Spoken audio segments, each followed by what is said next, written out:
Heather McDonald has got the juiciest scoop. When you're on the road, when you're on the go, Juicy Scoop is the show to know. She talks Hollywood tales, her real life Mr. Segment serial data, and serial sister. You'll be addicted and addicted fast to the #1 tabloid real life podcast. Listen in, listen up. Woo woo. Heather McDonald, Juicy Scoop. Hello and welcome to Juicy Scoop. Well, I have a lot of Juicy Scoop to get into as always. I do have a very juicy interview that you really have to listen to the whole thing because it's a crazy story that this guy went through with a one-time fling that went completely in a crazy direction. So before we get to that, though, let me get into everything. Okay, Beyonce is here in LA at the SoFi Stadium, and there were articles saying that she was having trouble selling tickets. I've seen a lot of clips, which I always wonder, does that make people want to go see it? I mean, personally, when I saw so many clips of Madonna's concert and then the opportunity came to go, I was kind of like, I think I've seen it all. So I don't know. But obviously the Beehive is a hive like no other. It's much larger than the Heather Hive. And they are very excited about what they're seeing. They cannot wait to go. They love the show. It looks very full. It's not just country. I mean, it's big. Like, she's like flying in a car. The biggest thing is that everyone is so excited that Blue Ivy, who, yes, is only 13. She's very tall, statuesque, and has become a really good dancer. She is a big part of the show, dancing, walking, strutting, and people just die over it, which actually I'm happy that people are that positive. I mean, a lot of Nepo babies don't do anything. This is hard work. This is showing up. This is practicing. If this is what she wants to do, which clearly she does, she's talented. I think it's great. And people love seeing Beyonce with her daughter and then her younger daughter, who is one of a boy-girl twin set. The boy is not part of the concert. I don't know if that's because he's just not into it, if he's not into showmanship. I don't know, but it's about the girls. But the little girl, Rumi, she just came out at the end and was like so excited to see the crowd and turned around and hugged her mom. And then Beyonce didn't even finish singing the song. And people loved seeing that side of Beyonce. So, she has so many hits and is putting on quite a great show. So people are excited about that. I guess were tickets available still. I think it's more that the theater is so big, the stadium's so big, and maybe had she not done so many nights there, it would have sold out right away. But it looks pretty full, and so go if you want to go, and tell me all about it. This episode of Juicy Scoop is brought to you by Booking.com, Booking.yeah. Every time I use Booking.com to find a place in the U.S., I just know I'm going to find exactly what I'm looking for. They have a huge variety of options from hotels to vacation rentals, and I'm always able to find something that fits my specific needs. I found that Booking.com has something for everyone. No matter who you are, Booking.com helps you find that stay that's ridiculously right for you. Find exactly what you're booking for on Booking.com, Booking.yeah. On the other hand, Katy Perry is getting kind of the opposite kind of love on the internet, with people going and sharing clips of her concert. And, she's doing a lot of these big things too, being that she's, recently an astronaut, and she's got, the song about the alien in the space and, and her lightsaber or whatever. So she has these weird, big alien people coming and she's killing an alien. But it's really this very unattractive wig that she has on that I think is throwing everybody, because the body looks great. It's just this bangs that are very short and black, and she just looks, and the things that people are doing to make fun of this is now I've seen a few people put this together, so I don't know who the originator is, but the very famous SNL sketch that Kristen Wiig would do, which was these girls from the Lawrence Welk era, and they'd come out and they'd each say their name, and then you'd see Kristen Wiig, and she had those tiny hands and this really high forehead. And I'm Eunice. Okay, so So I've now seen this a bunch of times where people will say, well, they'll play that in the background and we will see, um, you know, it starts out as Beyonce and it's like, I'm Janice. And they show Beyonce. I'm Holly. And then they show like Sabrina Carpenter. I'm Nora. And they show, on stage all together, Taylor Swift. And then they just show Katy Perry with her weird hair and like the lifesaver and like doing like a weird move. And then it's like, and I'm Junice. And it's hilarious. She's obviously aware it's happening. I don't think it matters. Again, when I watch the clips, people are loving the songs. They are there. They are fans. But she just got so much criticism for the astronaut thing and the way she thought that it would help so much with the excitement of her going on stage, and also just that people have to do so much with like these big stage productions. The car thing for Beyonce, it's like she's in this like old like convertible Cadillac and it's like flying through the sky. And you do think, God, what if something happened and it like fell on people? Like it is just a lot. And then I just think of like someone like a Celine Dion or Adele that, is the complete opposite as far as like these big showmanship stuff. But whatever, that's the show. That's what's out. That's what people are discussing. But let's not forget, Katy Perry has always had weird, big visuals on stage. Remember when she had the giant poo come out of the toilet bowl? I think that was her last tour, and it was during the California Girls song. And I think it's just to be weird and funny. Like, I just think she's just kind of a bizarre chick. Let's not forget that she, insisted on buying this home from these elderly nuns in LA, and I believe she succeeded in that. She also got a home from what's her name? Westcott from Real Housewives of Dallas. Her father-in-law was, said that he was sort of swindled into selling the house to them. And then when he tried to hang on to it and he was like in the hospital, she and Orlando Bloom got that house as well. So like, there's just like a lot of weirdness around Katy Perry's personal life. On the other hand, she goes on podcasts and says she'll give Orlando a BJ if he just, stacks the dishwasher, and everybody's like, you don't have like a housekeeper stacking the dishwasher. Like, what is it? Anyway, so, that's where we are in this world. It's like everyone can comment, everyone can make fun of it. And if it's happening to you, I just say like, hey, Katy Perry, just enjoy that money and go dance around with your lifesaver and your ugly wig, and don't look at this shit and don't listen to Juicy Scoop because I'm talking about you. Okay, this past weekend was the Time 100. As you know, Blake Lively was an odd choice for most of us as the cover of the most influential person. They had like Scarlett Johansson, interestingly enough, Ryan Reynolds' ex-wife. She was there as one of the artists or an actor, because they had like different categories. So Blake Lively got to speak, and this speech has gone viral, and it's very odd. And she gets up there and she is with Ryan and her mother, and she says something to the effect of like, I'm paraphrasing here. As a woman, the last 2 years of my life have not been easy, but I'm not going to get into that, referencing everything with Justin Baldoni and the lawsuits, obviously, and her alleged treatment on set, right, as a woman. So then she says, but this is not about this. It's about when my mother survived one of the worst things that could ever happen to a woman. And she goes to tell this story, but she doesn't really get into it, that her mom, before she was born, though she was a mother with 3 kids, before she had Blake, had a incident happen at work that was life-threatening. So if you're watching this and she mentions work, you're thinking maybe the mom had some weird guy at work that maybe sexually harassed her or SA'd her, or, to the point where then her life was threatened.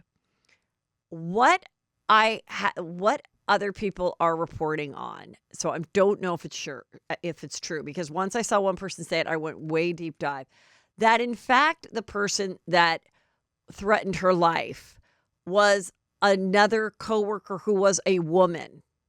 So I'm saying allegedly, because I saw this a couple places and I have not been able to find it anywhere else. I've asked, who was this person? If this really happened and this person's life was threatened, why is there not more about what happened to the person? Were they arrested? I mean, she kind of alludes that she didn't get her say like in court. So I don't know. I don't know why no one can find the truth behind this story, because it's a pretty crazy story. I mean, I had Lisa Rinna on my show years ago, and she told the story of her mom, Lois, who was brutally attacked by someone that she worked with. And, you know, there's a whole backstory to who this monster guy was, and like, you know, articles and things like that about it. So I don't understand why this is a little hard to find. But she tells the whole story. The mom is like 77 and sitting there and attractive, and she kind of goes to like hug her mom. The mom doesn't. Also in the speech, she's like, we have 4 daughters, Ryan and I, my sweet husband, Ryan and I. We have to remind our daughters every day that you'll, you know, always be scared in an office, in a workplace, in a parking lot. Again, like, you know, who would you choose, the man or the bear? Obviously the bear, like men are evil. And so then when she goes to tell the story of her mother, it's weird now to be like, well, what really is a story? Like, why don't we have this? This is what you've chosen to use for your speech.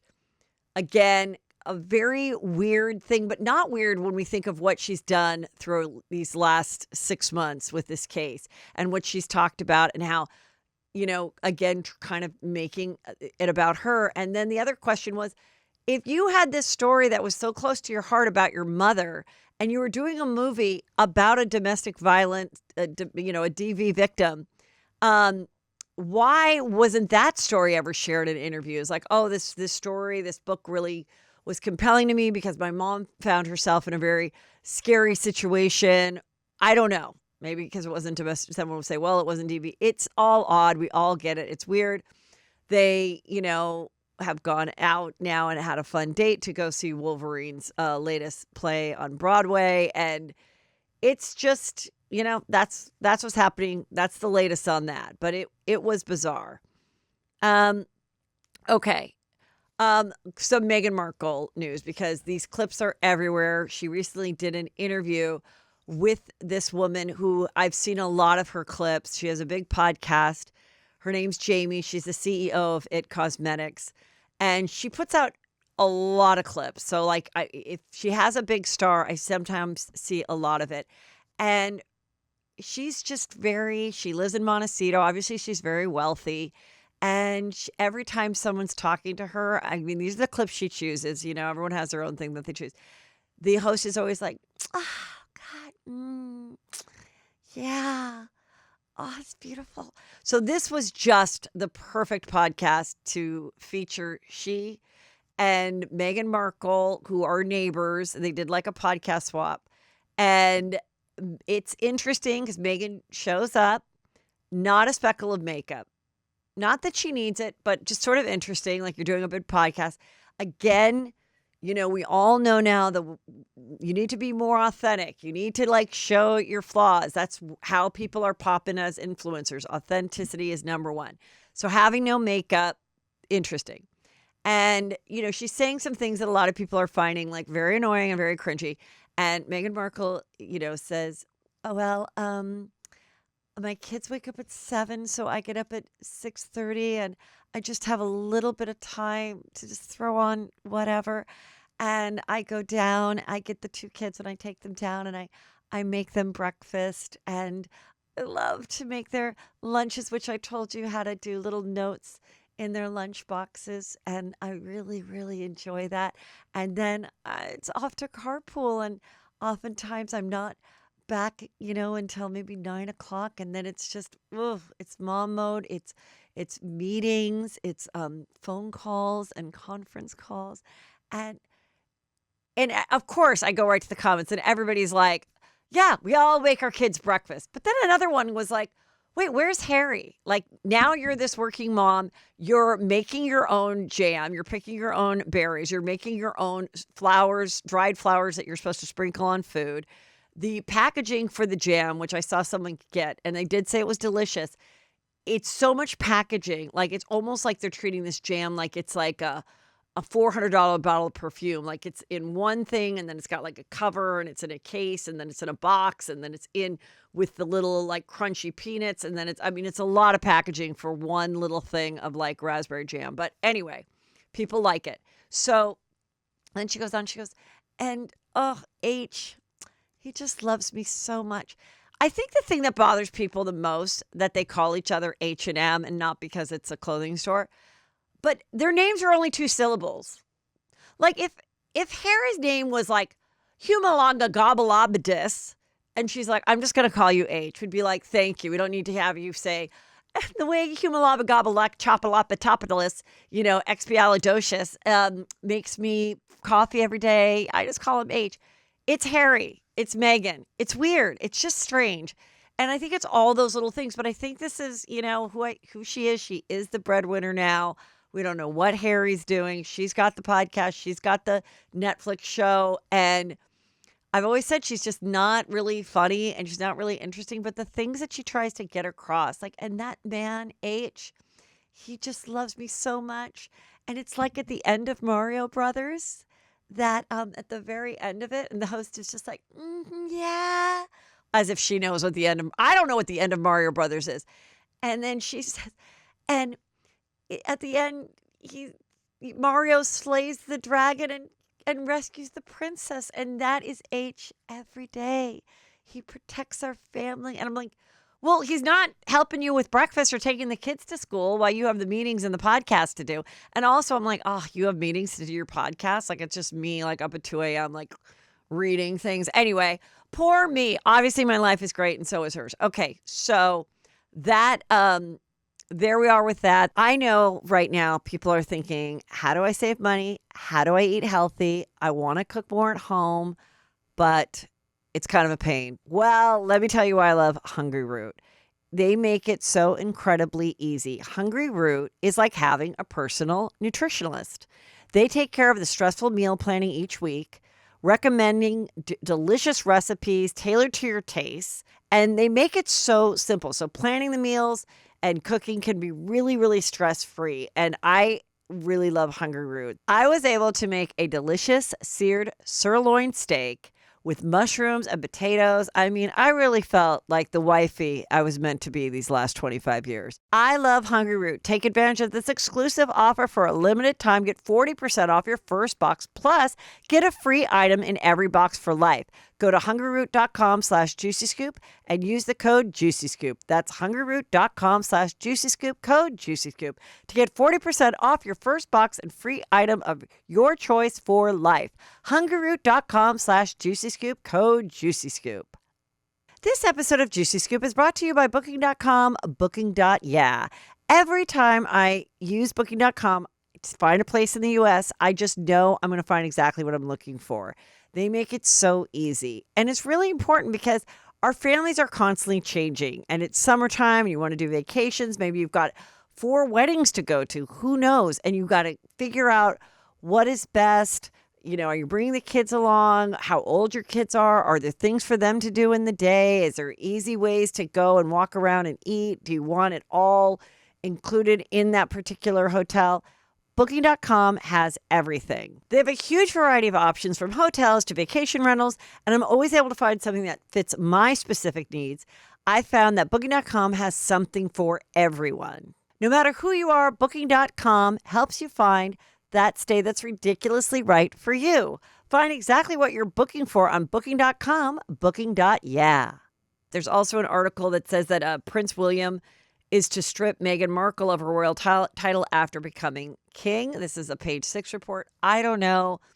I guess they're not supposed to use the Sussex names for anything, but then someone will see that there'll be a little TikTok or something and she'll give someone a thank you note and she'll sign it as the Sussexes or Duchess Sussex. I don't know. It's oh God, who cares? But now it's she needs us to talk about her because what else is there? So, yeah, that's her. And yeah, it's just lovely. And that's it. It's simple things. It's leave it. Oh, this was the other thing. She said that she tells the girl who's just smiling so happy to be in her presence. And she says, I got these email accounts, which I won't say what they are. They're in other people's names, but it's a way for me to email my children. And I email them every single night. And I just leave them a message of I was really proud of you today when you did that art project or finished your sandwich. And when they're 16 or 18, they'll be able to open this email account and read all these. And again, people are like, is this real? Does she really do this? And would you really want this? I now that I have older kids, they wouldn't. They would not want to. Neither one of my kids would be like, you know what I really want to do? I want to read a bunch of emails from my mom from when I was 4. In fact, I want to read 365 of them from when I was 4. I don't believe that she does this every night. Maybe she does it once in a while. It's kind of a cute idea, but nobody's going to be doing this every night. I just don't believe it. Anyway, but good for her. She's, whatever. Kanye, oh my God. Hollywood Unlocked is showing another live stream he did. He has the full face covered in black, so it's a little hard to understand what he's saying. He's going on a full rant. There's some guy in the back that could not be bothered. He's just like typing away. He's screaming about his kids. I'm going to get the lawyers. They're taking me. He, says derogatory things about Jewish people in this rant. He uses the N-word and the F-A word about homosexual people over and over and over again.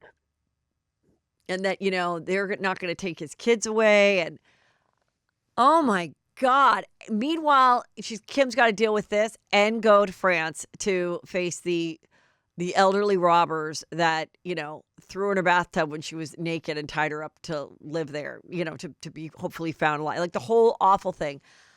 I mean, every time I see another thing about Kanye, it's crazy.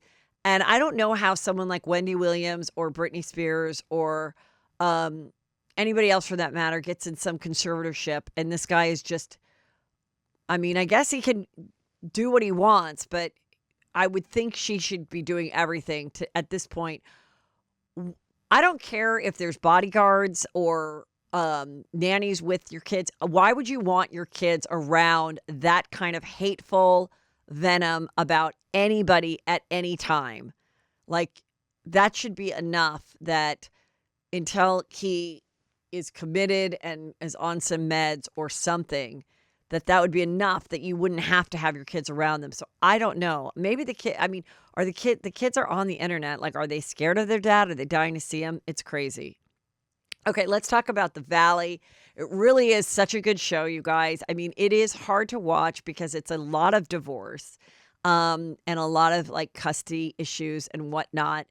And, Jesse, who I really dislike, he goes and says on this group chat to all these guys that his soon-to-be ex-wife, Michelle, who has a boyfriend, was not only cheating on him, but he also believes now that she gets paid $1,500 a night to have sex with a billionaire. And he puts it into the group chat. This other guy, Danny, tells Luke, Kristen's boyfriend, that. Then Luke, it's all on camera. Then Luke, on camera, tells Brittany that she said that. Then on camera, they go to Dave and Buster's and Brittany tells Michelle, this is what's going on in the group chat. This is what Danny said he saw that your soon-to-be ex-husband said about you. She cries. She's like, obviously he's saying this because I have a boyfriend, so he's trying to ruin my current relationship with my boyfriend, that I'd be going off like being a hooker or whatever. And they go to approach him and he admits, no, I just made it up. He is like the worst. And they're supposed to go to Santa Barbara and it's his trip. Now we know how these sophisticated Bravo people know that Jesse isn't paying for the $5,000 house, for everyone to stay out, but it's technically his trip. So we all know that he's not paying for it. So Michelle is like, I don't think he should go, or he should stay at a hotel. And they're like, well, it's his trip. He's paying for the house. So of course, none of them want to miss the opportunity to be on camera. They're all doing this. They're all exposing their lives so that they get to a level of notoriety so that they can be the Ariana Maddox and get to be hosting events and get to be big influencers. Nobody's like doing any other job. I don't think Kristen is really working on selling her t-shirts. Besides podcasts and doing the show, I don't see Jesse or the wife selling on any other houses. And also I'm like, God, you imagine with all the people that you could choose to like list your home that you'd be like, let me go get this dude to like list my house. I don't know.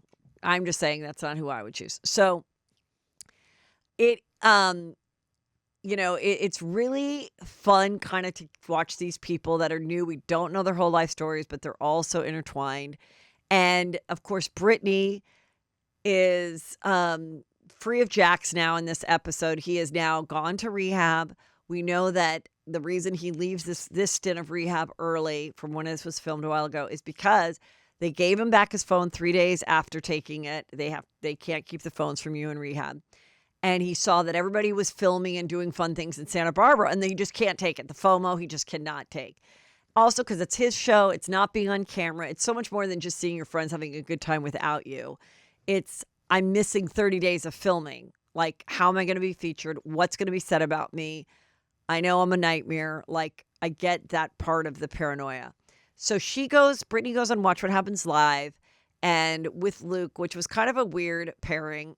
Luke is Kristen's boyfriend, and he seems perfectly nice. Maybe they're married. She's due to give birth any day to their daughter. And I was just like, this must be so weird. He'd never been to New York City. And I'm like, this must be so weird to someone like him. Like, because he chose to like date this girl like 2 years ago, now he's in one of the most coveted like seats on a talk show. And just but that's reality TV. It's taking people that wouldn't necessarily ever be cast in a commercial or be a personality, but if they're part of someone else's life, and this is a show about these people's lives, and then I want to say, yeah, that's what makes it interesting, that they weren't like curated and casted as being like a bunch of annoying freaks. They actually just come together, and sometimes in real life, you have, like just a normal dude, and he doesn't seem to be overly affected, but you wonder, oh my God, is he going to catch the bug? Where will he be in a couple years? Will he have big giant teeth like a New Jersey housewife husband? Will he be like flirting with people? And I hope not, but it's just, you like see the inception of it and you just hope and pray it doesn't happen. So Brittany says some juicy stuff. She's like, oh my God, well, they're like, do you think you and Jax would ever get together? No, Jax and I are not getting together. And Julian, he broke my heart too, but I needed him to do it because he made me feel special. He saw the girls and he said he liked them, and Jax did. Now we know Jax said really mean things about her for many years, trying to break down her self-esteem about her looks and everything else. And so then it gets to the snarkiest question, how is Jax in the sack? And she's like, sometimes maybe a 7, but most times just a 2 or 3. And I was like, wow, go for it. The gloves are off. She does not give a fuck. And she wants any other girl that's going to be flirting with Jax to know not that great. I mean, he's also someone who was struggling with addictions, and they were in a horrible marriage. So, yeah, maybe when you're trying, and you were, pushing to have a baby 2 years ago, Brittany, which, maybe at the time you were still hopeful this marriage would work, but he knew he didn't want to have another kid. So that's going to affect your performance, I would think, as a dude. Anyway, she's back in the house. He's in an apartment. He's doing his thing as we're watching it. And she's like hopeful, but she is so sweet because they said, did you, have you talked to Stassi, since you've announced your breakup with, Jax? And because to remind you people, Stassi was Jax's girlfriend at one time in the very beginning of Vanderpump Rules. They were all friends, and Jax and Brittany were all set to go to this, very fancy Italian wedding for Stassi and her husband. And at the last minute, they pulled out, and that, would affect if they could have invited somebody else. And, I'm sure it was a couple thousand a person, over a 3-day period. So it was a big pain. So it really pissed off Stassi, rightfully so. And so Brittany's like, when I see Stassi, like at Ocean's birthday party, I give her a big hug and I wish her the best. And it was such a classy answer. And here's the thing. She probably knows now that it was more Jack's doing than Britney to cancel going to this wedding at the last minute with whatever excuses there were. However, some friendships just run their course, and you can still see somebody and give them a hug and wish them the best and know that there just really isn't a place in your life right now. Stassi's not on the Valley. Stassi's on Vanderpump Villa, which now she's going to have her own show on a whole nother network, Hulu, with her group of like young mommy friends and all that. So it's like, I do believe that they do wish each other the best, but I thought that was a really good question. And I thought Britney really is the girl that has like the heart of gold. And it just seems to be, she keeps proving that about her character. So that's why everyone's wishing well for her. When Jack says promoting something for himself, I see the comments are turned off, especially after an episode of the show. And he's got to make his money too. And they make their money having drama and doing their things and bringing up things on the show to keep it going. And it's working. It's very entertaining. Okay. Remember when Cat Williams was just like spilling the beans about everything? Well, one of the places that everyone references is when he went on Shannon Sharpe's show, The Shay Shay Club, and basically predicted everything that would go down with Diddy being arrested and the sex stuff that happens within the industry, especially with black men, both straight and, homosexual activity. Okay. All of that. Shannon Sharpe is he's like 57. He was this big NFL player, but he's really made it in the hosting world, sports, NFL, ESPN. And then in the podcasting world, he has like several shows. And he was ready to sign a $100 million new podcast deal with probably a couple other shows underneath and whatever. Well, right before that, this girl comes out and is suing him for $50 million for SA throughout their relationship, which was like a what do you call it? S&M type of a relationship. He said it was consensual. She said on several occasions it wasn't, and so that is why she's suing. The attorney, I believe, is that Busby attorney that had brought a lot of people forward in the P. Diddy cases. He goes on and says this is a shakedown, but in trying to defend himself, he also reveals, this is a girl I met at the gym. She was 19. I was 56 at the time. We dated, but she was into this S&M stuff too. So here's all the messages that show that was into it, where she'd write him and say, I know you like my cheeks. How about $25K for each one? Like her butt, asking for money, saying she wanted him to give her a black baby. Like, it's just to show, and she's got an OnlyFans account and everything. Anyway, the latest is the $100 million podcast deal is off the table. ESPN is said goodbye. And, a lot of the people commenting on this is like, what happened? Like, why do certain men feel that they have to go for, such a young girl? But it's not even that. It's like people are into the freaky stuff. That's fine. But people, even young, like 35-year-old men, are really turned off that this 56-year-old man who has daughters in their mid-20s was pursuing a 19-year-old girl in this fashion. And now there's other accounts of people that have come forward that, have claimed different things that have happened in various lawsuits and former arrests of Shannon Sharpe. And it's just, it's very interesting being in where his career was in all this past year and where it is right now. And that this came at the cusp of a potential $100 million deal, which is now allegedly off the table. All right, you guys, we're going to get into my interview, but remember to go to heathermcdonald.net, join Patreon. I'm wearing my emergency Patreon shirt. If you're not part of it, like I've said, I've now been there, I think 9 years. All the content on the tier that you choose to be in, I have never raised the prices since I started. It's it's very, very affordable. Every Friday you get a show. Different tiers, you get more and more content that's super personal. You can go all the way back. There's never any commercials on it. And you go to heathermcdonald.net, you click on Patreon, and you join. Okay, and now for a very juicy interview that you guys will be very intrigued by. I know it. Juicy Scoopers, get excited because Sister Wives is back at last.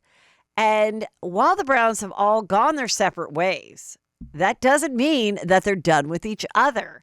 Mary and Janelle are looking for love and land, but first form an unlikely alliance. Janelle is also still hanging out with her bestie, Christine, who's off living in a newly married bliss. And Cody and Robin, well, they're the only ones left out there on Coyote Pass wondering, can they be happy in a monogamous relationship? And after all the joy and drama, they hit the tell-all hot seat and must answer the questions that we have been begging to know. And maybe they're even serving up some spicy answers of their own. Has Cody zenned out? Is Robin owning her moment? Have Mary and Janelle finally found a special someone? And you know Christine is not going to hold anything back. You have got to catch Sister Wives all new Sunday at 10 on TLC. You know that feeling when you're lost in a romance novel that the real world just fades away, the slow burn, the stolen glances, the moment everything changes, you never want it to end? That's exactly what Dipsea gives you.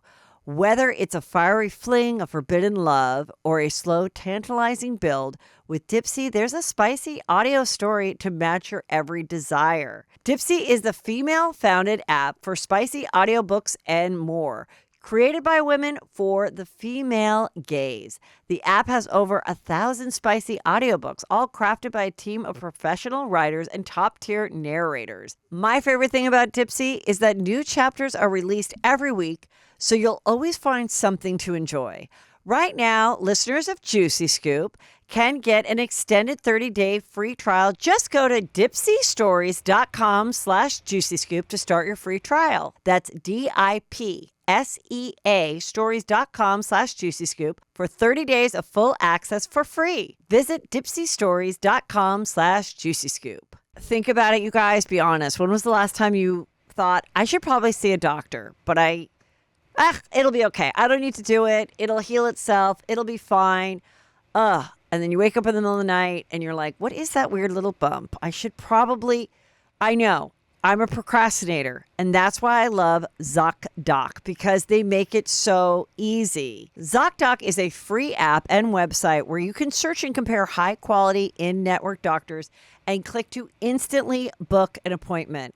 Once you find the right doctor, you can see their actual appointment openings, choose a time slot that works for you, and click instantly to book a visit. I mean, come on, you won't have any excuses after that. My favorite thing about Zocdoc is appointments made through Zocdoc happen fast, typically within 24 to 72 hours of booking. Stop putting off those doctor's appointments and go to Zocdoc.com/juicy to find and instantly book a top-rated doctor today. That's ZocDoc.com/juicy. Zocdoc.com/juicy. Well, I have a real juicy story right from the person who lived it. I am here with Brett Fairley. He has kind of made a splash recently on the old internet telling his true story. This is one of those stories that several of you sent me because it involves a pregnancy, a lot of lies, so many lies, and let's just get into it. First of all, I just can't believe how much you went through with this. Yeah. So in a nutshell, I'm going to let him tell. A woman that he did have sex with said she was having his child, and he was very cooperative and didn't mean to be participatory, but was, only to find out that a lot of things weren't true. So let's just start from the beginning of how you met this woman. That's what I want to. You're from Mississippi. Yeah, so we're from Mississippi. She was living in New Orleans at the time, and it was mid-December, I believe. It was the picture that went viral of the 12/20 with me hold up the sign. Okay. Saying Maria loves Brett. That was the day we met. It was a restaurant, me and my brother, and she was having a birthday party. And after having some drinks, they invited us over to their birthday party. And then one thing led to another, and we go out that night. And that's the fateful night that I met Maria. So who wrote the note then? It was in my handwriting. Okay. And it's funny now, looking back in hindsight, that it says Maria loves me, Yeah. not the other way around. But so you meet her and it's fun. Now, what does she? How old was? How old were both of you? And what was she doing for a living at the time? She was an apartment manager in New Orleans, I believe, or several building complexes. I was 24 and I had an Airbnb business that I was running, and she had just turned 30 or 31. Okay, so you guys hook up. Mm-hmm. You've had sex. Correct. And then when does she propose that maybe you could just help give her a baby, no strings attached? So it's a small town, and she comes over every weekend. There's like 2 or 3 bars, so like we always see each other around. And she actually hooks up with some friends of mine, so like she's in like the vicinity, like the group. And it was all the So way. how does in, that work with guys? Like, so if as long as it's not like a serious thing, you don't really care if your like booty call is also like a buddy's booty call. That doesn't matter, or just with certain girls it doesn't matter. I guess with certain girls it doesn't matter. It's not the kind of girl you would date. Okay. So it's like, if you're, I don't know, I imagine, I didn't go to a big college, but I'm sure that happens a lot in college also. Okay. It's just, something, you're not going to date this person. Why be serious You mean you're not about going to it? be serious? Yeah. Okay. So what was the question? So you'd see her around. Yeah. You kind of guys were like, sounds like sort of like a booty call, friends, Yeah, okay, friends with yeah. benefit situation. So then we get to April, and I get a text kind of out of the blue, and she says, hey, like, would you consider being a sperm donor for me? And at first I'm like, absolutely not. Like, this is insane. I'm sure my friends are like, yeah, that's insane. But like after some convincing, she's like, you want to be involved. You will never, have to be financially responsible. Like, I'm getting of age while my friends are having kids. I haven't had luck. I'm 30 years old, and I'm just struggling to find somebody, and I think it's my time. I really would like to have a baby. So, me being me, I don't ask anybody for any advice. You don't ask your mom or dad or your brother. No, I didn't. anybody. My parents, I didn't tell them at all. My brother is actually the one who told them, and then they never even told me about it until Maria started reaching out, that they knew. That they knew that you had agreed to do this. Yeah. And so you do it the old-fashioned way. You don't actually go to like a sperm bank and like, Yeah, and it's you funny have 'cause- sex to be the sperm donor. Yeah, that was the selling point was, I've already hooked up. IVF is super expensive. Like, just do me the solid. Like, it's a really nice thing. And I'm like, okay, I'm going to do something nice for somebody. Like, This was your Christian service for the year? Yeah. So I have the best luck in the world, and I feel like whatever you put into the world, you get good out. Okay. So I'm like, this is my good deed for the year, I'm giving someone life. Okay. And But you didn't think about that it would be weird to know that there was a kid walking around that wasn't part of your life, or you just weren't at that mature mindset yet? the first initial time she asked me, I was like, I thought about that, and I was like, no, I'm not going to do that because, it's just weird, kind of the same town. We're going to run into each other. And, after she asked me and then I agreed to it, to be honest, when I was sold, I wouldn't be responsible and I didn't have to be there financially. It was just a open and shut case. I thought that would be it. I never even thought about having to see her again. Okay. So when did she let you know that it was a successful sperm donation? It was June 6th, 2021. Mm-hmm. I had just gotten back from a Memorial Day party in California, flew back home, and we actually went and got bottomless mimosas, and that's when she told me she was pregnant. With her while she's drinking the mimosas. We were blackout, yeah. And did you say, don't you think it's probably not a great idea to be drinking? I didn't say it at that restaurant. We immediately went to another one and met up with my friend and his girlfriend. And they were like, tapping each other like, this is fucking weird, right? Like, why is she... And when she told you, was your a thought like, what was your initial thought? Good, bad? Like, is this even real? Like, what was your initial thought? In one of the videos that I posted, I think, and I quote, I said, fuck this place, I'm moving to California. And that was it. Like, congratulations, I'm You were out of buzzed, obviously. here. Yeah. Okay. So then what happens?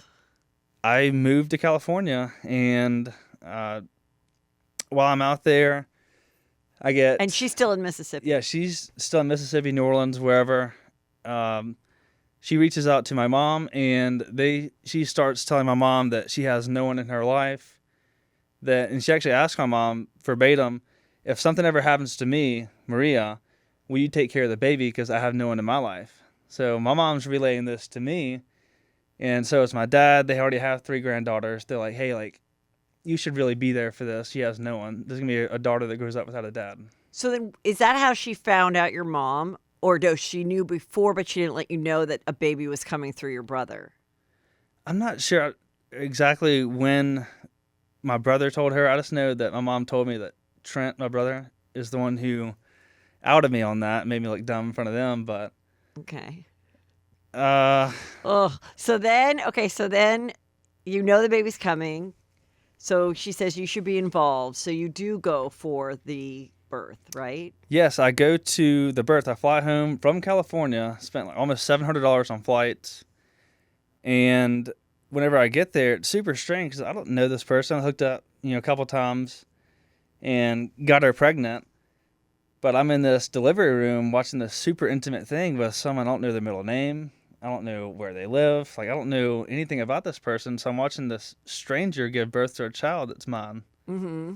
It was just super. And your mom was just like in like grandma mode, just being like, Oh my, yeah, they lovely, dressed. helpful. My parents put on their nicest outfits. It was during COVID time, so they Yeah. would sit in the lobby and they couldn't come up the whole time.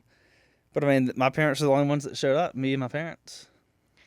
So then, how does now this arrangement work now that the baby's here? So now, after the baby's born, I stay for 2 weeks, and then we go back to my place that I'm doing the Airbnb at and do a photo shoot. And that's when she orders the little handkerchief for my dog that says Big Brother. And after I leave and go back to California, she gets upset whenever I don't say bye to her. My dog couldn't fly back with me. Oh, The crate rule, and I was like really upset my dog couldn't come back with me. So I'm like crying over my dog, and I tell the baby bye. And Maria, I don't know, so I'm just like, later. And for like the next 2 weeks, I was trying to get like updates of the baby, and she was just ignoring me. And my mom had to go pick up my dog in New Orleans, and she told my mom that she was limiting access for me to the baby because she didn't like how I told her goodbye whenever I moved back. so then was your mom like, I Brett, mean, you've got to be nicer, or was your mom she didn't right tell from me the this. start? So she didn't tell me this from the beginning. I learned all this, later down the line. When did your mom realize this is major red flags? What did we get ourselves into? It was 2 months later, or I guess a month and a half later, during Easter. That's when my mom says that she first saw Maria's grip tightening and switching the roles from me just being a sperm donor, not financially responsible, to making me something more than we agreed upon. Okay, so then, but she's not asking you for money yet. Not yet. I think it was a few weeks later, and she first initially asked. And what'd she say? Well, it was the text in my videos showing where she's asking to stay in my Airbnb for 2 months for free. And I don't respond for an hour or two. And immediately she's like, I want to take the rights and custody away of your kid. You're not going to see her again unless you let us stay. We're not asking for much. But keep in mind, this is how I'm making money. This Right. is everything to me. But her saying that she's going to take the kid away from me, I have to bend the knee and agree. And is there a part of you that's like, wait a minute, I thought, she was financially independent, which is why she was like, I can be a single mom and I don't need this. And suddenly she doesn't even have a place to stay? That's what's weird about it. She was saying daycare so much that she's going to take a job that's a pay cut so she can stay at home with the baby, but she just needs a couple months to save up some money so she can make that transition. Okay. And that's how I was sold on, let me have your house for free. Okay. So now she's at the house. Yes. And what are people think? Like, what is the vibe? Are people like, you should try to be a bigger part of it? Are they like, I think this is so weird? Like, what is the friends and family saying? It's funny because outside looking in, I'm sure it looks absolutely ridiculous. Yeah. But for us, like, it was like, hey, like, we're doing Easter at the house. All my friends and family are there. This is my baby. everyone's treating it as such, and like everyone knows me and Maria aren't together and never have been. So it's just there's this two people that came together and had a baby, and now we all get to enjoy this baby as our So own. then when she would get possessive and controlling, did you just think, oh, like, oh, it's postpartum, or did you think, wait, I think she likes me in a more romantic way and is hoping that we'll like get married? Like, what do you think? What were you thinking as she was tightening the grip and all of that? Nothing. I'm such an optimist. I'm just like, oh, whatever. Like, this is what she wants. I'll give in and make peace. I'll calm Okay. everything down, and I'm just a solution finder. So there's a problem. She wants money, and I'm like, okay, here's more money. This is what you want. And so then then you do start paying like a set amount. Yes. After Was that through the courts or you just agreed to that? So she was upset about something again and threatening to take my rights away as a father. And I've never been in court a day in my life. I didn't know how the court systems worked with fathers. But from what she was telling me, she could go and get all the rights taken and I would never see her again. So, And now you're becoming attached and well, obviously. this is almost a year and a half, 2 years in. Oh, 2 years in. Yes. Oh, wow. So this is Okay. where I get the back child support and the $10,000 upfront thing. So she does take you to court. Technically, we don't go into a courtroom. Okay, but you agree to it. Yeah. I didn't know how it worked. I didn't want to hire a lawyer. I was living in Nashville now, Okay. and it's a 7-hour drive from Nashville to my hometown, and I just didn't feel like going to deal with court stuff. I had Right. work. I was living my own life, but still being there like every 2 weeks for the daughter.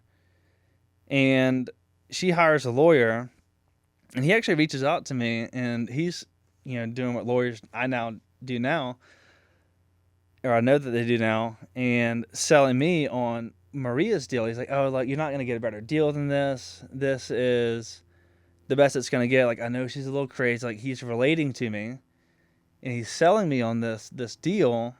Of paying this certain amount a month. Because, yeah, they did what anyone would do in that situation. If I was a lawyer, they're telling me I'm going to have to pay like double that. If we go to court, you're going to have to hire a lawyer. You're going to pay double. Right. You're going to pay, X amount of dollars more in child support. They're going to come after your job. They're going to garnish your wages. So I'm like, oh my God, I don't have time to deal with this. I still want to see my daughter. I can't see her until I sign this deal. So I signed the deal. And then 10 days later, I'd wire her $10,000. And a month after that, I start paying her $750 a month. And then you're still able to have contact and see her. Do you have like a schedule like every other weekend or how's So it in that working? deal, I was supposed to get the entire month of June. And then I had like Christmas and a few other select holidays like Father's Day. Mm-hmm. And the verbal agreement was we're going to do every other weekend. And even if I wasn't in town because of work or whatever, she always followed the every other weekend with my parents. And anytime she wanted to travel, my parents were the free babysitters. Okay. Right. Mm-hmm. But I'm sure they like. They are Enjoyed obsessed it. with her. She's Yeah. perfect. Yeah. And it's heartbreaking now to see what, Maria did to my parents. Well, let's get to that Yeah. part. So now through this time, you meet your current girlfriend, right? Yes. And Hadley is your girlfriend who I just met, and she's beautiful. Thank you. And she is. she's a nurse, Mhm. but she also was kind of like an influencer, right? She had a big following. Yeah, she has a big following. People love her on the internet. She's incredibly sweet. And whenever we met, I actually didn't know any of that. Our first date went horrible, and I was like, yeah, I'm never going to see her again. Ended up working out beautifully now. In the so. first date, did you tell her that you had a child with a woman that you are? I told never had a her. I relationship told with? her the day that I met her. We were walking on the treadmill at the gym, and before I've always been plagued with like, I don't think I'll ever have a girlfriend because I have this crazy story. Like I had this woman who's like controlling my life, like telling me I can't date, can't have girlfriends. So I'm like, I'm going to try something different this time. I'm going to be open up, be completely open. And within like the first 5 or 10 minutes of talking to Hadley, I tell her this crazy story, and she's like, "What'd you just say?" And I was like, "Yeah, it's kind of crazy, but I love her. It's the situation I'm in. I'm dealing with it." You love the baby. Yeah. Yes. And she's like, "Okay, like that's fair." And she also was a single mom at that time. Yeah, she wasn't married and now she was single. Yep, she was going through a divorce and Okay. she's a single mom now. Okay. So because I watched some of your videos, and this is always very interesting, with certain female personality types, when you would think that, oh, this is cool. Now when you have the baby, you're with not only a woman who's a nurse, but one who has kids herself. So, oftentimes I would think a woman would be a little scared or, oh gosh, can this single bachelor be okay with my kid? Oh, thank God he's got, but because obviously there's no romance, there's no relationship. Yep. But with certain women, whether they think there's a relationship or not, they're so possessive of their child that it sounds to me that was her trigger to know that Hadley was in your life. Instantly just say, I was already dealing with Maria and what I've shown in the videos. Whenever I met Hadley, it just escalated because, a few months before that, she was asking for us to be a family. I'm like, no, I was polite. No, thank you. It's not what I want. And whenever I met Hadley, it was like watching someone lose grip and control. I don't know if she was waiting for me to get out of this party boy phase and slow down, but okay, I'm older now. I want to settle into a family role. And the whole time I was just being picky with someone I wanted to date. Whenever I met Hadley, I was like, oh my God, you exist. You only want to date a single father, because she knew the struggle of being a single parent. And there's things you have to balance with that. So it worked perfect for us. But do you think part of it too is that she's, kind of an exceptional woman, Hadley is. So it's I don't know if you dated someone else, do you think she'd be that insane? Yeah. I mean, it's definitely way worse with Hadley because Hadley is who she is. And it would be my worst nightmare if I started dating Hadley. I mean, successful, beautiful, great mom, everything that, Maria thought she could be for me. Yeah. Hadley actually is. And it was just. So tell the story about Lowe's. The Lowe's incident. Mm-hmm. That was a story that Maria's family liked to get twisted and try to make me look like the bad guy. And the only reason I was allowed to even see the baby that day is because I had to pay Maria. She was withholding the baby from me. And whenever I called her the night before, I asked her, can I pick up the baby tomorrow from daycare? She said, absolutely. So I go pick up the baby. We go to Target. Usually she gives me a diaper bag or something. She was still being, rude, which I get. I should have my own stuff with me. But I went and got a new diaper bag, all the new clothes, got school clothes. And we do some errands. We go to eat lunch and then pick up Hadley and we go to Lowe's. We're redoing a bedroom upstairs for the girls. Mm-hmm. For Hadley's kids. Yep, we were making it all match. So we were. Now, were you living together with Hadley? I still had my own house. Okay. So we weren't officially moved in completely together. We just bought a new house recently. Oh, nice. So now we are. Congrats. Thank you. Uh-huh. Anyways, the Lowe's incident, I pick her up and we're in the paint department. She calls me, or I text her and I said, hey, I got new clothes for school tomorrow. Can she stay the night with us? And she immediately calls me, and it's not, hey, thanks for getting new clothes. Hope you're all having fun. It's Hadley with you. I was like, yeah, Hadley's with me. And then that's when she just starts, freaking out on the phone. And did she scream, use profanity? What's a freak out? It is profanity. Where is she? Where are y'all? I'm coming to get her right now. And Hadley had already been through court cases. And she said, hey, hang up. Get this on documentation. Text her. So I start texting her. And I'm like, hey, we agreed upon I was going to bring her back tonight anyways. It's, my month. I'm supposed to have her solely anyways. And whenever she starts freaking out in the text saying, I'm 14 minutes or 12 to 14 minutes away, stay right there. We're already checked out. We're loaded up in the car and we drive back home. And that's when I get there and my dad calls me. He said, hey, you need to call Maria right now. she's freaking out. And I was like, what do you mean? He said that she's been calling me, running up and down the aisles at Lowe's saying, my baby's been kidnapped, blah, blah, blah. I just want to tell you I've lived through 2 people that would pull shit like this in my life. That's why people sent me your story. Well, It's how do you the feel about it? dra- Is the it... dra- no, it's an insane person. It's a dramatic person. There's no way to reason. There's no reasoning. No. They're not going to change or be reasonable. And yeah. So Lowe's is like, do we need to call the police or what are they doing? I don't know. I text her. And like I said, I'm keeping this documented. Like, hey, Yeah. I will bring her to you like we were agreed upon. And, that's that.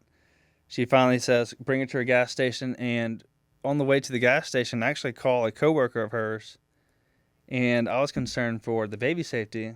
Because she was just so out of her mind. Out of her mind. And I called the coworker. I was like, hey, not to get you involved, probably too much, but I'm really concerned about, her mental state right now with being around the baby. Like, did she have a good day at work? Did anything crazy happen?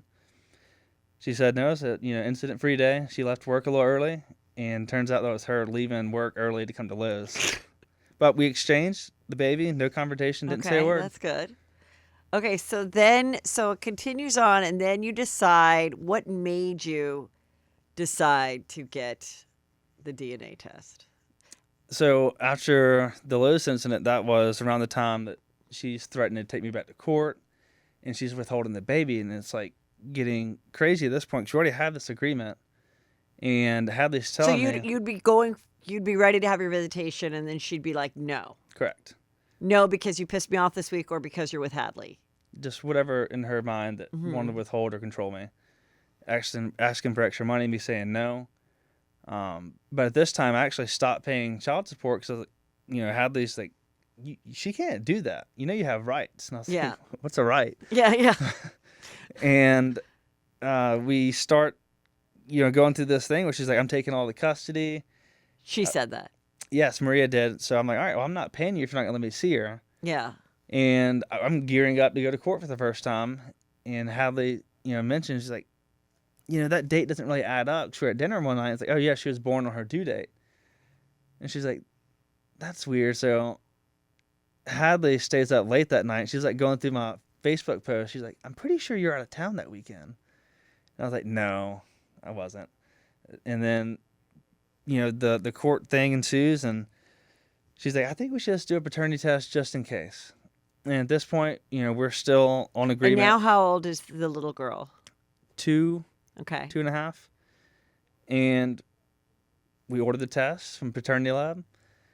It comes in, we do the test, and up until we got the results in the first test. So the way you do that is you get it, and then you can swab. Yeah, so it's an at-home test. So it's you swab your daughter's mouth? Yep, you do both sides of the mouth Okay. with 2 different swabs on each side. So And then you mail it in. Yep, you mail it in, you seal it, mail it in. Got it.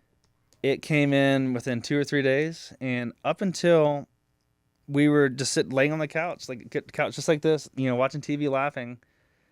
We just happened to be talking about it. She's like, what's going to happen whenever or if the results come back and you're not the father? I was like, babe, trust me, I'm the dad, 100%. And then I lay down on the couch and open my email, get a notification, and I open it up, and I just feel like just the weight and the blood just fall out of me. And I look at Hadley and I said, she's not my daughter. Or I'm not the dad, something along those lines. And I dropped my phone and Hadley said, no, you're not reading it right. Picks it up. She's, scanning it. And that's when I immediately called my mom and told her, and then just broke down in tears. What was your mom's reaction? She didn't believe it. She thought that the paternity test could have been, A mistake. They're not accurate. And I did the first test, and I immediately thought the same thing. So over the next few days, I order another test.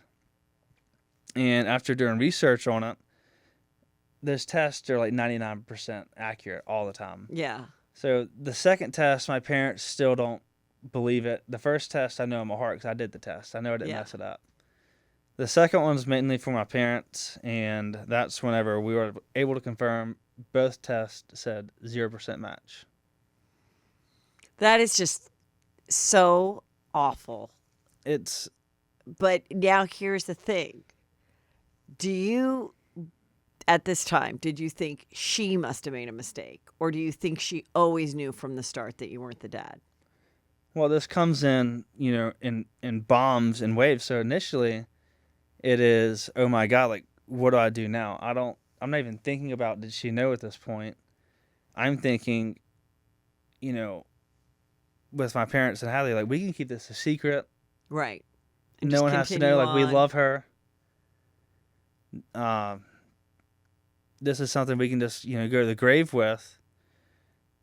But after, thinking about it and just how upset my parents were and I was, Now, at about any loving point, this kid. at any point with your, nice Southern family, I'm sure they're very polite. Was anybody like, oh my fucking God, and all the bullshit she's put us through? Like, what the fuck? Or are they thinking she must be mistaken as well? It eventually gets to that, but like the first month or so, was we just don't tell her. anybody. It's Yeah. just, it's hard for everybody. And no one's, trusting everybody. And we can't even tell Maria. So, like, I'm still having to go through this abuse. And that's like, I don't know. Because I'm having to figure She's out. still pulling the bullshit. Yeah, you can't pick her up. No. Still doing the same thing. And it was just so unfair. But that was eye-opening, knowing what I found out about the paternity. And then kind of taking a step back and like, oh my God, like, I've been going through this. And then that's when we start digging into, what did she know? And then that's how we end up building, starting this binder. Like, this looks... Just hold up the binder just to show how big it is. looks insane, and it is. So you were doing this just for your own mind, but also legally and everything else, right? Wait, you got to stay with the mic. Yeah, it started with us just kind of doing, like, stuff in our Photos app and our Notes app. And then it wasn't until it's like we got... putting a case together. Well, yeah, so we just, like, we start going through all these things, and it kind of makes sense, but it wasn't until we started putting it into a timeline with all the photos and then text, and then you can start making connections there. And it never ended up, this took 6 months or 8 months to build, so it's not like we just spent one weekend and just went crazy Yeah. and, found everything. But the accumulation, which every document in here is incredibly important, and that's the story, because when dealing with a narcissist, they will twist the story just like they did the first time after they put a gag order on me. Yeah, bring that a little closer. Yeah. And now talk about the gag order. What was the gag order? so it's technically not a gag order. It's we go to court for the paternity thing. They put an ex parte emergency restraining order silencing me on all social media through third parties. That's what she's asking her people to do. Yes, and the judge grants it under the premise that I'm the father, that you shouldn't be putting your child in But you harm's had way. the notice that you weren't the father. I had 2 paternity tests. Okay. The judge doesn't let us talk at all that day. Okay. He immediately grants a mutual restraining order for both parties. And at the last, he actually hit his gavel, and the last second, my attorney was able to ask for a court-ordered DNA test. And to my surprise, her lawyer says, we don't oppose. So like, okay, like, this is great. I've been silenced, but we got the court-ordered DNA test. They can't say anything after that, you would think. Even after the court-ordered DNA test, she's still reaching out to... The results then come Yes, out. that's when I realized that I'm not just dealing with someone who didn't know or thought they made a mistake. That's when she started reaching out to my family and then Hadley's ex and like trying to manipulate people and still spin the narrative that I was the dad. She was still trying to get my parents to go to events for the child.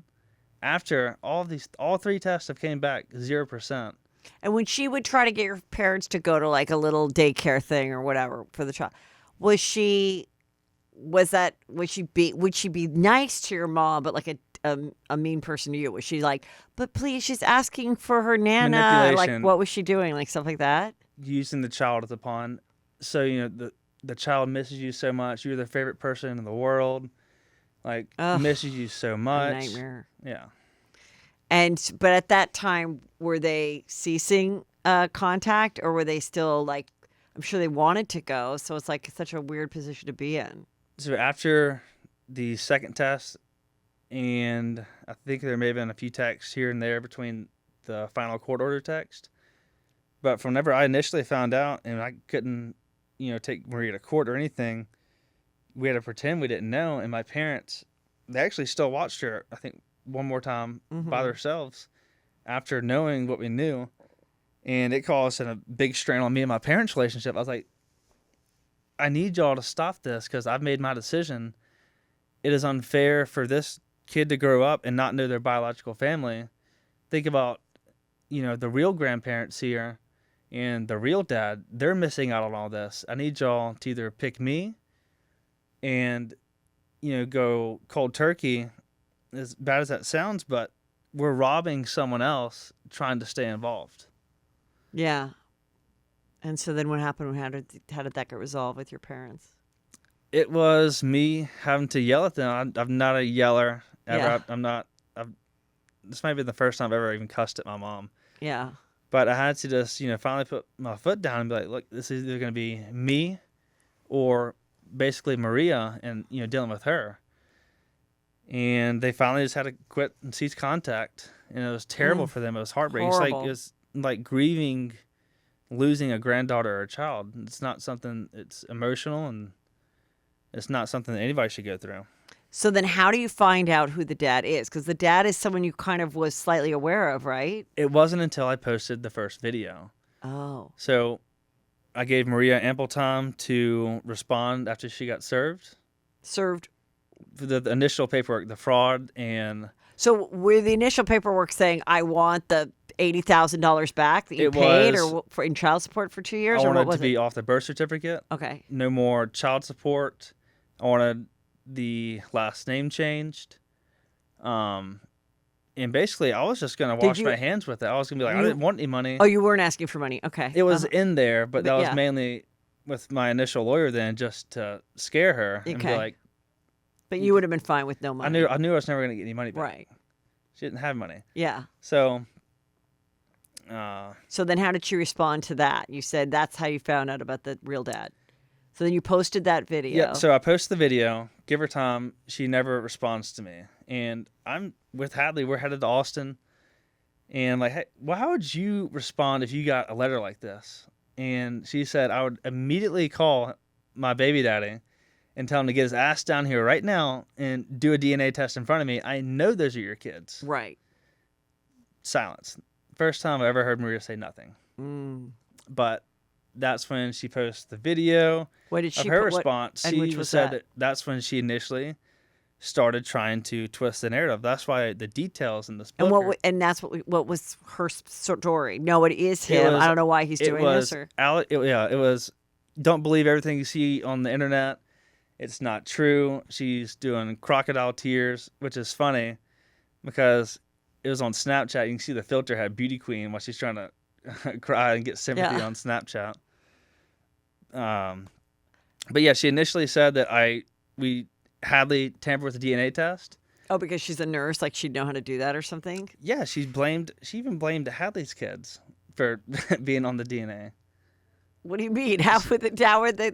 Oh, like he... Like she swabbed her own kids. That you used another child. Got it. And Hadley wasn't even...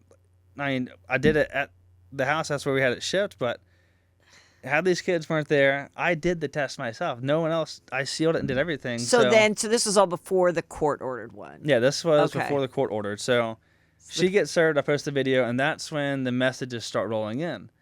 So...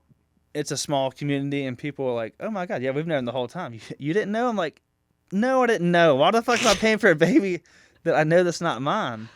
So that's when we're like really like, oh, my God, how do all these people know?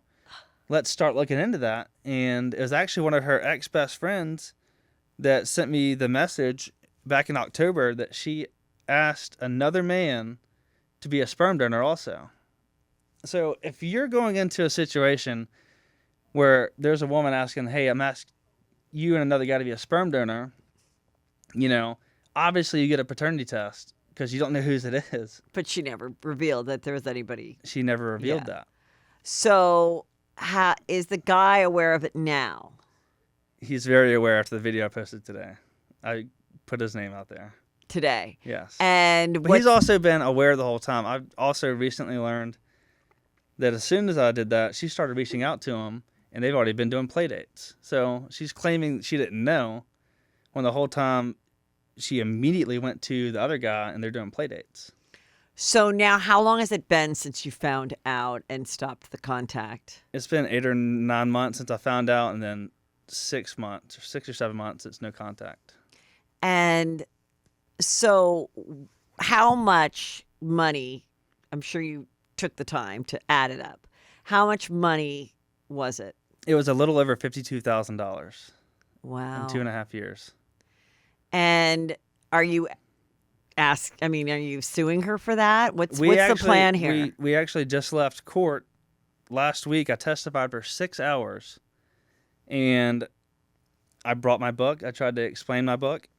A lot of stuff wasn't allowed into evidence, and the only way to get off of a birth certificate. So there's a thing you sign at the hospital, and it's called acknowledgement of paternity. It's an unbreakable contract. You sign that. You have a year to do a DNA test if you're suspicious of anything. After that, you're the father for the rest of your life, no matter what, unless you can prove fraud. Right. So we go to court, and I testify for 6 hours.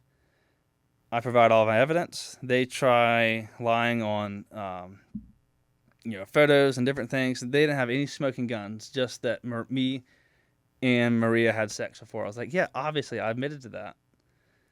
And at the very end of it, I'm actually still waiting to get the paperwork. Our judge said, obviously, you've proven enough to provide, say you shouldn't be on the birth certificate. So, major win for me. I'm off the birth certificate. I don't have, anything to do with child support anymore. And then here's where I think the story goes on a bigger scale, because now with the $52,000 that I never initially thought I was going to get back, that the judge said I get zero of it back because her lawyer provided a definition of the word fraud. And in the Mississippi law, fraud is divided by 9 points, and you have to hit all 9 points of the law in the fraud definition in that kind of court, I think civil court or chancery, and almost no one wins ever because you can't hit all 9 points. And the one that they argue was, I didn't know I was being frauded the entire time. You have to know from the beginning that you're being frauded. So well, how's that fraud? That's what I'm saying. So in my eyes, I won major in court. I got exactly what I wanted. I knew I was never getting any money back. If I would have got $1 back, I would have been like, this is great. So now this is where I actually got a text today, and I'm meeting with some lawmakers in Mississippi next week, and we're going to look over my case, and there's no paternity law at all for fraud in the state. And I think a lot of people, from the reactions online in the comments, that a lot of people that go through the same thing. And after, I think if I can get my law changed, that we're going to start looking at a national scale and start, trying to revise and make it fair for men's rights to be heard. And I honestly think that everyone having a baby, married or unmarried, or whatever, there should always be a paternity test done, because you don't want to wait 25 years down the line, do an Ancestry.com thing, and find out you've been living a lie the entire time. Yeah. I mean, why not? And I know people they're personally doing all, in my life. They do all the tests on the baby right when it's born anyway. Why not just make that one of them too? I did the at-home test. It was like $45 or $50. You're telling me we can't get some government mandate to put in a $50 test for a baby? Babies are expensive to be born anyways. I didn't know that. But yeah. It costs a lot of money to have a baby, and what's an extra $50? And I personally think that anyone who wants to argue that it shouldn't be done, if I was the husband or boyfriend, I would be really suspicious. Yeah. Why not? What's there to hide? Right. Wow. So now you guys don't live near each other now, or you do? Hadley and I bought a house 2 weeks before we found out. It is incredibly close to where Maria lives, and I mean, I could throw a rock out of the end of the road and hit where she lives. We go to the same gas station in the morning times.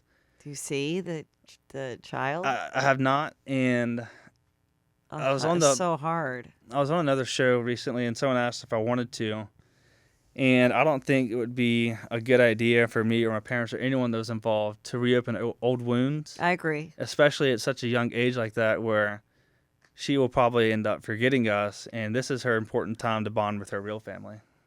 I totally agree. She is young enough; she won't remember. Mm-hmm. And you know, and it's important, yeah, that her mom is her most important person. You know, nobody's taken her from her mom. Correct. And then if it's this guy, or if she goes on to get married or whatever, or stays single, obviously you did nothing wrong. And also that it was just so unpleasant. Like, it'd be one thing if, this was a girl, it's heartbreaking too if you're with a girlfriend who said you were the baby and the whole time knew it was the guy that she met the night before. But then to also have just been like such a bitch and like so awful about every visitation and, you better pay or you're not going to see her, or I'm going to tell everybody you're a shitty dad. And like, to think that you just like went through that for 2.5 years. Are you just like, what the hell was that? Looking back now, like when you're living it, I guess a lot of people have abused this. Exactly what this was. You don't realize it's happening to you, but when you look back and I'm trying to do these videos and read these texts, I'm like, oh my God, like how did I not see this? And if she would have just, now that I've proven that she knew the entire time, she had a sweet setup. She was getting a bunch of money. She was getting, free childcare. If she would have just kept her mouth shut and been pleasant and been nice. Yeah. I always thought that it was my kid. She could have rode off in the sunset, but no.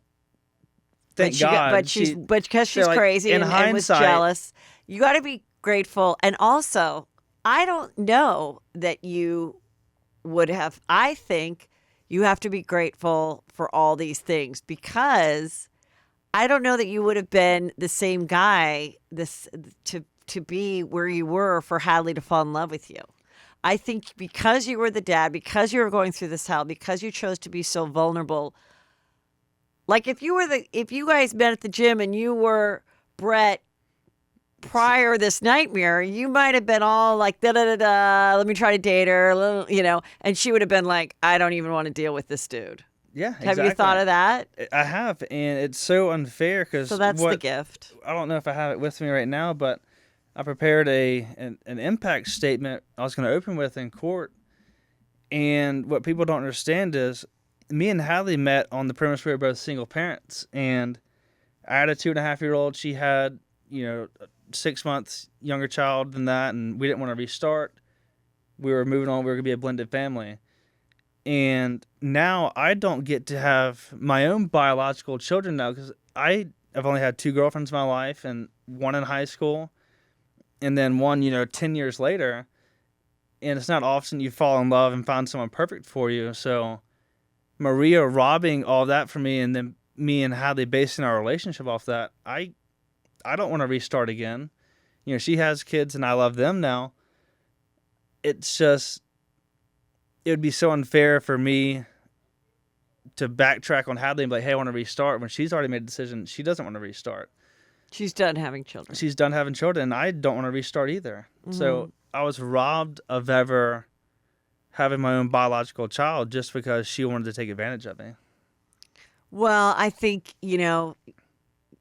yeah, I mean, listen, this is really great that you are that you went about it this way, and that you are hopefully making something positive out of it for the future of the world. Mm-hmm.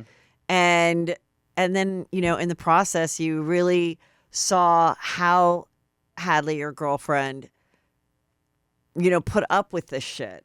Because I've been in the position to put up with it. And it is so hard. And, for most stepmothers out there, or girlfriends of a guy that's going through something like this, it's a very hard position to be in. You're always seen as in the wrong because you're the girlfriend and you're not the biological mom, and you're trying to like make it peaceful, and but you also, get to see how great the woman is that you did choose. So I agree. I mean, so you haven't really run into her then. No, thank God. You don't. And I that's mean, the there's funny thing people about in my life too that live close, and you don't really see them that much when you're not planning. I mean, I don't know what it's like to live in as small a town as you, but like, you probably won't hopefully see her that much. And if you do, maybe it'll be like in a couple years, slow down. But I don't know. Is she really angry that you've made this public? Yes. Oh, yeah. I mean, I would be too. If I did what her and her friends have done, I would be absolutely livid that people are exposing me. I don't know how they asked me the other day, what's the worst thing you ever done? I was like, I don't know. I said whatever it was, and she's like, how would you feel if the whole world knew that? And I was like, I'd be embarrassed. Like, why would I ever do that? And me doing what I'm doing to them, like, I can relate to them now if I think about it like that, but people like that need to be exposed, because I can't tell you the countless DMs that I've got of people that I'm helping hearing this story and giving them the courage to speak up or question things. So, it's something that they absolutely deserve. She actually did an interview with Daily Mail last week, and under the gag order, she's not supposed to be talking, did an interview and said that karma is what's going to be coming for us. And I think it's absolutely hilarious that she's getting exactly what she's been wishing upon me falsely. Yeah, I mean, it's really, it really is an insane situation. But I remember watching one of your other videos. So some of these friends that I guess they were putting out content too about this story. Her friends were content creators, or what was your beef about that? Because I was like trying to follow all that. She hid under the cover of the judge said we can't talk. Okay. Which actually, she started using her cousin and friends to attack us and spread lies. So we just, sat there and documented everything. And whenever I was ready to speak and had everything ready, the truth, that's when I started debunking all their lies and calling them out for it. And just recently, even after posting all this and getting through most of the series that I'm doing, her friends are still attacking us and making death threats online and doxing our address and changing their business address to our home address.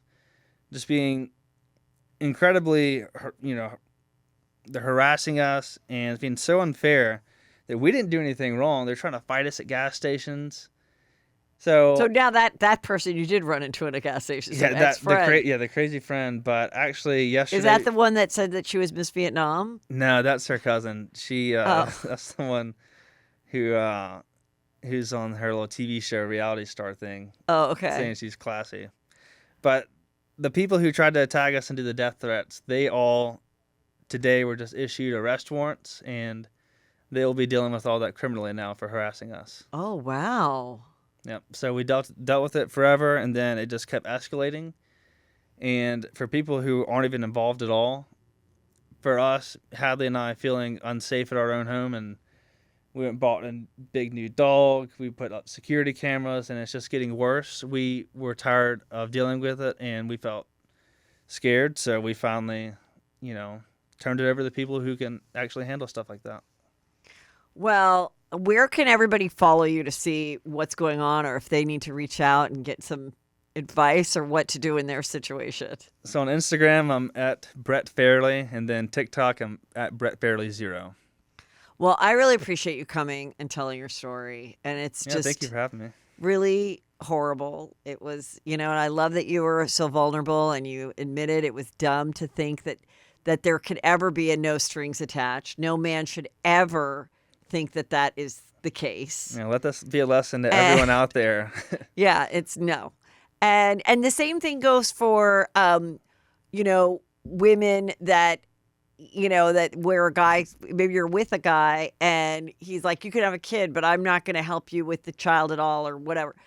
Also, women, that's not who you want either. Like, go forward with people that when you both want to have a kid, know that that's going to be the case. Don't believe that somebody is going to be active or not active or whatever, because it changes once the child is there and people change. But I do think I'm all for a paternity test. I mean, I don't understand. I have sons, and I wouldn't. That would be absolutely my worst nightmare, because, every mom dreams of being a grandmother, and to have that just like ripped away from you and being torn, knowing that you do have to go with your son, but at the same time, wow. Well, I hope your parents are doing better and all of that. Yeah, they are. But we're navigating and getting through it. So yeah. Well, thank you so much for coming on. Yeah, thank you for having me on. I really Thanks. had fun.